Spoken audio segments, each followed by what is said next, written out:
आप देख रहे हैं उज्जवल जी न्यूज। नमस्कार, आप देख रहे हो उज्जवल जी न्यूज और मैं हूं आपके साथ आदित्य।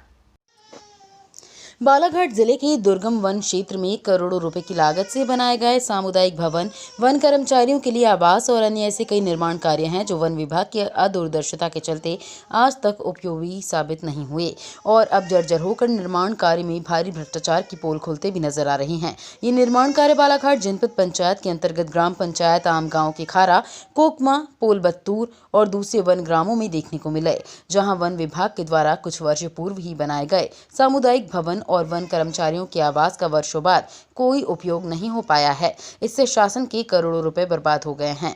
मौके पर देखा जा सकता है कि निर्माणाधीन भवनों में दरारें आ गई हैं, प्लास्टर फर्श उखड़ गए हैं, खिड़की दरवाजे टूट चुके हैं। उपयोग न होने और रखरखाव के अभाव में करोड़ों के ये निर्माण कार्य स्थानीय उन लोगों को चिढ़ाने का काम कर रहे हैं जो बिजली, सड़क, पानी, स्कूल भवन, आंगनबाड़ी भवन और अन्य मूलभूत सुविधाओं के लिए तरस रहे हैं और झोपड़ों में रहते बदहाल जिंदगी जीने को मजबूर हैं। यदि वन विभाग दूरदर्शिता के काम लेता तो और आदिवासी ग्रामीणों की जरूरत के हिसाब से निर्माण कार्य कराता तो यकीनन ये गरीब आदिवासियों के लिए उपयोगी होने के साथ साथ जन कल्याणकारी भी साबित होते। भैया अपना पूरा परिचय दो। मैं महेश मोहारे, जिला उपाध्यक्ष, जिला लघु वनोपज संघ बालाघाट एवं जनपद पंचायत प्रतिनिधि जनपद पंचायत बालाघाट से हूँ। और ये बताइए कि अभी हम लोग ग्रामीण अंचल वन ग्रामों में गए थे, फॉरेस्ट इलाके में गए थे। वहाँ पर लाखों करोड़ों के निर्माण कार्य हुए हैं, भूत बंगले बन गए हैं, दरारें हैं, बहुत क्षतिग्रस्त हो गए हैं और ज़्यादा समय नहीं हुआ है। क्या कहना चाहेंगे ऐसे?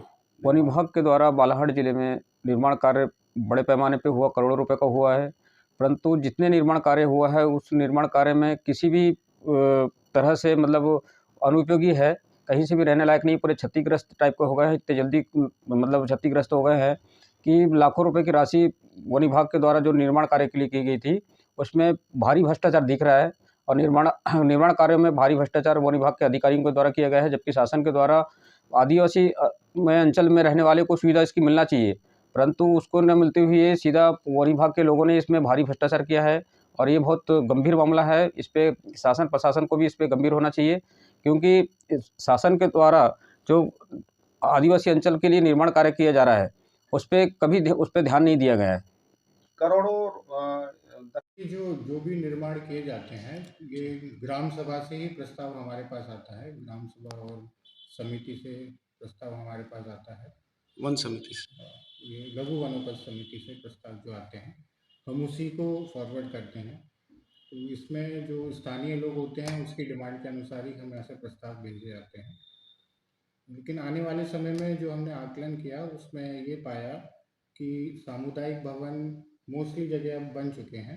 तो अब नेक्स्ट भी जो भी अगले प्रोजेक्ट्स होंगे तो हमने सभी को बोला भी है और हर जगह जाकर हम बताते भी हैं कि महिलाओं और बच्चों से जो संबंधित उनकी जो भी अधोसंरचना हम विकास करें, जैसे बच्चों के लिए खेल मैदान विकसित कर सकते हैं, महिलाओं के लिए कुछ जो भी उनके डिमांड्स हैं, कुछ सिलाई केंद्र की या फिर और भी जो किचन वगैरह की, तो उसके हिसाब से अगर हमारे पास प्रस्ताव आते हैं स्थानीय लोगों से तो हम वही फॉरवर्ड करेंगे। सर चलिए, वो तो बन गए हैं, सामुदायिक भवन हो चाहे वो आवास हो। सर वहाँ आवश्यकता ये भी है कि एक स्कूल हो, आंगनबाड़ी हो, तो क्या सर जैसे आपके यहाँ उपयोग नहीं हो रहा है तो उसको आप इस उपयोग में भी ले सकते हैं सर? नहीं, बिल्कुल ले सकते हैं। एक बार ट्राइबल डिपार्टमेंट से हम चर्चा कर लेंगे इस संबंध में, बिकॉज आंगनबाड़ी सेंटर चलाना और स्कूल वगैरह चलाना ट्राइबल ब्लॉक्स में ये उनके जुरिडिक्शन में आता है। तो फॉरेस्ट और ट्राइबल का हम कोशिश करेंगे कोऑर्डिनेशन स्थापित करके जो भी आप बोल रहे हैं तो हम उस डायरेक्शन में काम